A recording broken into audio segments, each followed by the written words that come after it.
What's up team, welcome to another video. I'm inside today, I'm not out on the bike, but I have some footage that I wanted to share with you guys, which was recorded a couple of weeks ago now when I was riding with Lloyd Grose with the Black Cyclist network, and he explained something to me about Concertina or surging effect in a group. I've ridden on the roads, I've ridden motorbikes, I've driven cars, so I understand the concept, but when you experience it in a group it has a big effect. So what is concertina or surging effect when you're riding in a group? It's like a multiplier effect of whatever the person does at the front. It's multiplied by each bike, each wheel as you go through the group. So if you touch the brakes at the front, by the time it gets to the person that's eighth back, he's having to put the brakes on a bit harder because there's a delay between each person hitting the brakes. This is the same when you accelerate. So if the person at the front accelerates hard away from the lights, there's like a concertina, a delay, so the person at the back has to pedal harder to try and catch up. So essentially whatever you do at the front is going to have a massive effect on the whole group, especially the people further back in the group. So enough of me explaining. What I'm actually going to do is cut to the footage where Lloyd explains this a little bit better.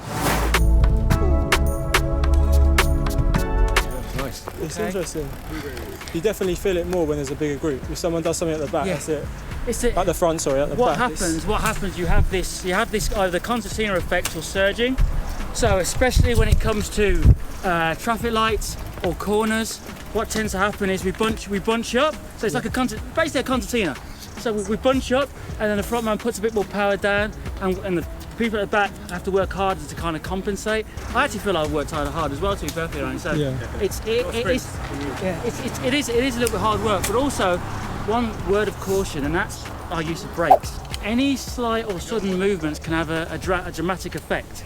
So if we hit our brakes too hard at the front, again it's almost like that concertina effect. We're kind of like bunching up, and sometimes it can be quite difficult for the person behind to actually react. That's why we do things like call out potholes, call out holes, call out traffic lights. So we have to be very aware of that, and be aware of when we're riding in a group or on our own of that situation. Yeah. And in that case, we have to be prepared to put on the brakes, but we've got to put on the brakes very lightly, because again, it's that concertina effect. Okay, and that's what I've observed, and I think it's the challenges of riding in a larger group. Yeah. Normally we'd be riding in sixes and sevens. In a larger group, we have to be a little bit more aware, and we probably don't need to be as hot on speed-wise. The people at the front have to kind of take responsibility, but also the people behind them have to take responsibility for the person behind, and so on and so on. And that's some of the lessons that we need to learn when we're riding in a group. We all have to be together as a team and organise ourselves as a team, and effectively take responsibility accordingly. Yeah. It's better for everyone's got to be gradual. Everything's gradual, whether you're speeding up to be gradual or when you're slowing down. Yeah. It's all about gradual, because you're not riding as one person, you're riding as a pack, and it's a unit.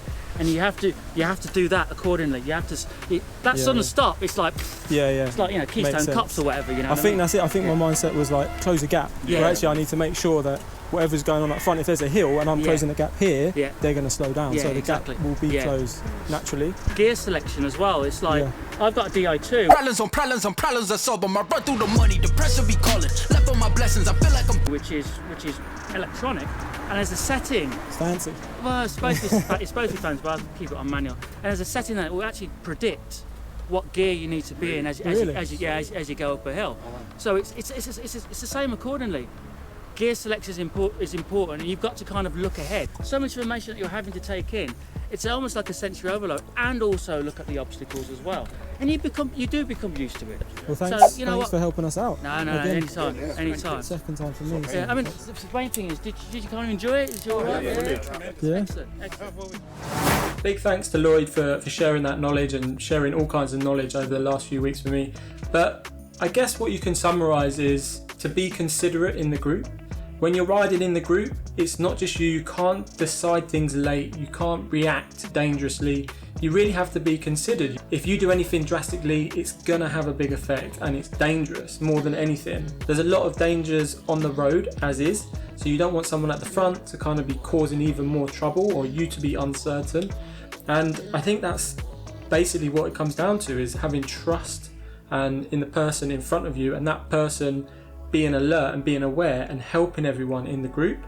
But overall, it's a really interesting point, and I think one that is very, very good to make. So this has been a different kind of video, but I think it's very, very relevant, and hopefully this information will help people riding in groups, or people who are new to riding in groups. Thank you, Lloyd, for sharing his knowledge with me that I'm now passing on to you. Hopefully I catch more conversations like this, conversations that are helpful to many people riding bikes. So thanks for watching. If you do like this sort of video, you want to see more videos like this, do smash the subscribe button, hit the like if you like this video, it's much appreciated and does help the channel grow. So thanks again, guys and girls, I'll see you in the next one.